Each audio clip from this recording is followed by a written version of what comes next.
Hello students, आज हम worksheet 34 के बारे में डिस्कस करेंगे, जिसमें वेग समय संबंध या गति का पहला समीकरण के बारे में कैसे हम निकालेंगे ये समझाया गया है। अभी तक हमने सारे के सारे जितने भौतिक राशियां गति में इस्तेमाल होती हैं, जैसे कि सबसे पहले चाल, फिर हमने पढ़ा वेग, फिर हमने पढ़ा त्वरण, फिर हमने पढ़ा मंदन, असमान और समान, इन सब के बारे में पढ़ा। फिर हमने इनके ग्राफ के बारे में पढ़ा। अब हम जितने भी हमने ये भौतिक राशियां हैं, इन सब में संबंध स्थापित करेंगे। संबंध स्थापित करके हम फॉर्मूला निकालेंगे, जिससे हम अपने डेली लाइफ में किसी भी चीज़ का, अगर हमें कुछ राशियां पता है तो जो राशि पता नहीं है वो हम उन वाक्यों से उस फॉर्मूले में डालकर निकाल लेंगे। उसके बाद हम देखेंगे कि ये फॉर्मूला एक्चुअली हमने कैसे निकाला है, वो भी हम समझेंगे। तो सबसे पहले हम देखेंगे कि गति के कौन से 3 इम्पोर्टेंट फॉर्मूले हैं, 3 इम्पोर्टेंट समीकरण हैं। तो आपसे प्रश्न भी पूछा गया है कि गति के 3 समीकरण लिखिए, और एक प्रश्न है कि गति के समीकरण में V, U, S, T और A क्या निरूपित करते हैं। ये हमने V, U, S, T और A के बारे में पहले भी पढ़ रखा है। इसको मैं थोड़ा फिर से बता देती हूँ। U जो है वस्तु की प्रारंभिक वेग होती है, V जो है वस्तु का अंतिम वेग होता है, A जो होता है त्वरण होता है, एक्सीलरेशन A, जिसको हम एक समान त्वरण भी कह सकते हैं। S जो है तय की गई दूरी, कितनी दूरी तय की गई है वो है S, और T जो है वो समय है। कभी कभी S को हम चाल के लिए भी लिख देते हैं, क्योंकि चाल को इंग्लिश में स्पीड कहते हैं और स्पीड S से शुरू होता है, लेकिन इन फॉर्मूले में S जो है वो दूरी दिखाता है, इस बात में कंफ्यूज मत होइएगा। अब देखते हैं कि गति के हमारे 3 समीकरण हम कौन से हैं। सबसे पहले आप मान लीजिए कि एक वस्तु जो है समय के साथ एक समान त्वरण में चल रही है। एक निश्चित समय अंतराल में उसका त्वरण जो है एक समान है। उसके बाद हम 3 फॉर्मूले निकालेंगे। 3 फॉर्मूले क्या है? जब कोई वस्तु सीधी रेखा में एक समान त्वरण से चलती है तो एक निश्चित समय अंतराल में उसके वेग, गति के दौरान त्वरण व उसके द्वारा तय की गई दूरी के बीच के संबंधों को गति के समीकरणों के नाम से जाना जाता है। और गति के 3 समीकरण हैं। पहला V = U + AT, यानी कि अंतिम वेग = प्रारंभिक वेग प्लस त्वरण इंटू समय। तो इनमें से अगर सब पता है, एक नहीं पता, तो हम निकाल सकते हैं। इसको वेग एवं समय में संबंध भी कहते हैं। दूसरा फॉर्मूला है S = UT + ½ AT²। S जो है, जैसे मैंने बताया, दूरी है, U जो है वो प्रारंभिक वेग है, T जो है समय है, उसके बाद A यहाँ पर त्वरण है और T जो है लिया गया समय है। इसको हम समय एवं स्थिति में संबंध भी कहते हैं, क्योंकि यहाँ पर S मतलब दूरी आ गई। तीसरा है 2AS = V² - U², जिसको हम वेग एवं स्थिति में संबंध कहते हैं। इसमें A जो है त्वरण है, S जो है दूरी है, V आपको पता है अंतिम वेग है, और U जो है वो है प्रारंभिक वेग, V² - U²। कभी कभी इन तीनों फॉर्मूला का में से तीनों के फॉर्मूले यूज करके भी आपको आंसर निकालना पड़ेगा, या दो फॉर्मूला का यूज करके भी हम आंसर निकालेंगे। अभी हम एक उदाहरण देखेंगे थोड़ी देर बाद। अब क्वेश्चन है, गति के पहले समीकरण को वेग समय ग्राफ से प्राप्त या व्युत्पन्न कीजिए। तो आपको एक वेग समय ग्राफ से कहा जाएगा कि ये जो पहला फॉर्मूला है उसे निकालिए। तो हम कैसे निकालेंगे? ये तीनों के तीनों फॉर्मूले से हर एक साल एक फॉर्मूला जो निकालने का एग्जाम में आ जाता है, और ये काफ़ी इजी भी है, जिसको हम आसानी से निकाल सकते हैं। सबसे पहले हम y अक्ष में वेग को लेंगे और x अक्ष में समय को लेंगे, क्योंकि हमें कहा गया है वेग समय ग्राफ से हमें निकालना है। तो हम वेग समय ग्राफ लेंगे।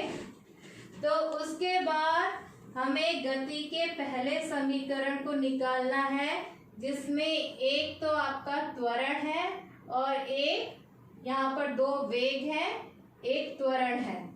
तो त्वरण हम लेते हैं कि कोई वस्तु जो है एक समान त्वरण से चल रही है और उसके लिए उसने t समय लिया, और हम लेंगे कि वो पूरा जो वस्तु की शुरुआत जो है वो 0 से नहीं होती है।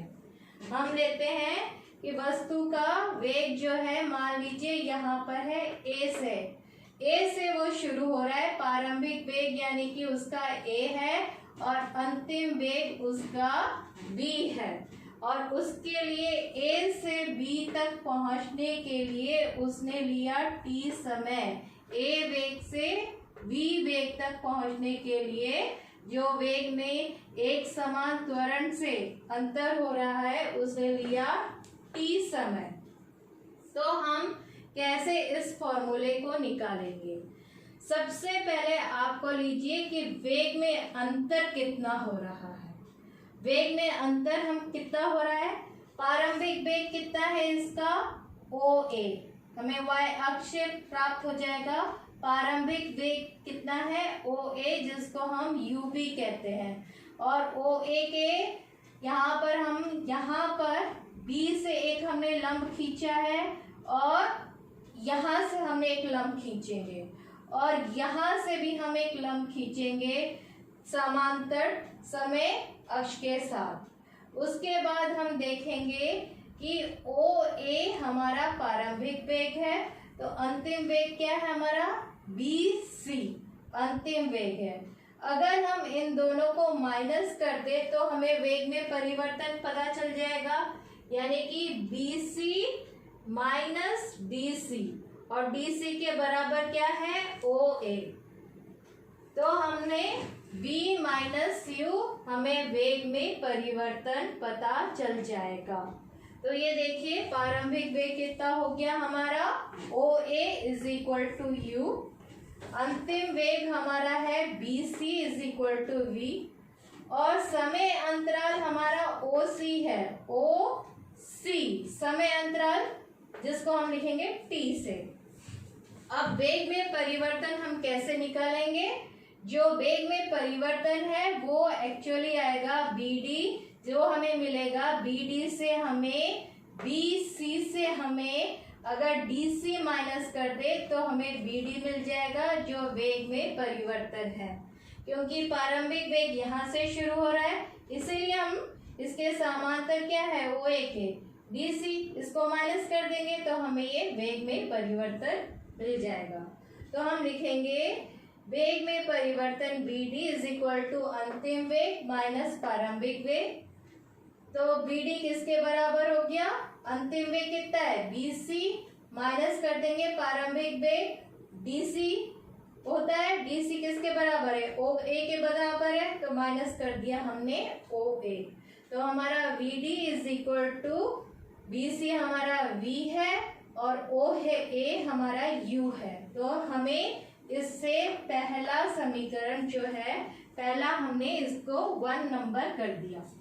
अब है त्वरण। त्वरण का फॉर्मूला क्या होता है? वेग में परिवर्तन लिया बटे में लिया गया समय। तो वेग में परिवर्तन हमें क्या पता है? bd है, तो हमने लिख दिया यहाँ पर bd। और समय कितना है? लिया गया समय ad है। ad समांतर किसके है? oc के। तो हम bd/t लिख देंगे। अब हमें पता है कि जो त्वरण है वो a = bd/t आ गया। t को हम इधर ले जाएंगे तो bd हमारे किसका आ गया? at के बराबर। अब इस दूसरे फॉर्मूले में अगर हम पहले फॉर्मूले को रख दे तो हमें क्या मिल जाएगा?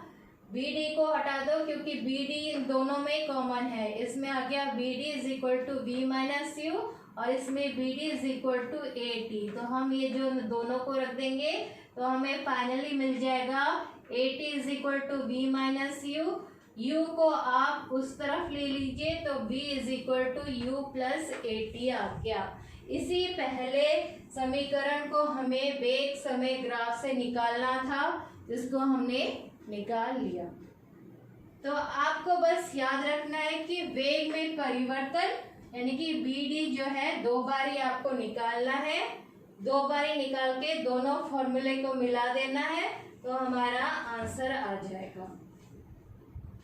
पहले में bd हम निकालेंगे कि वेग में परिवर्तन कितना होता है। दूसरे फॉर्मूले में त्वरण लेंगे, त्वरण में वेग में परिवर्तन लिया गया समय।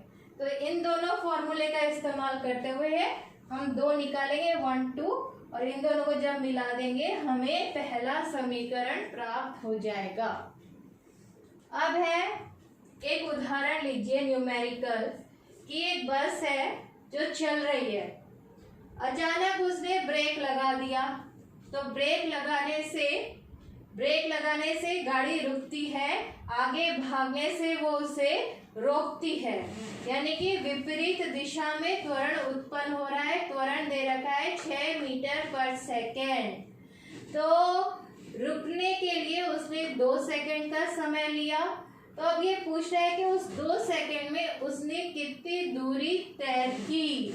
वो तय की गई दूरी को हमें निकालना है। तो पहले तो है कि हमें वो बस कितने वेग से, प्रारंभिक वेग से चल रही थी वो हमें नहीं पता।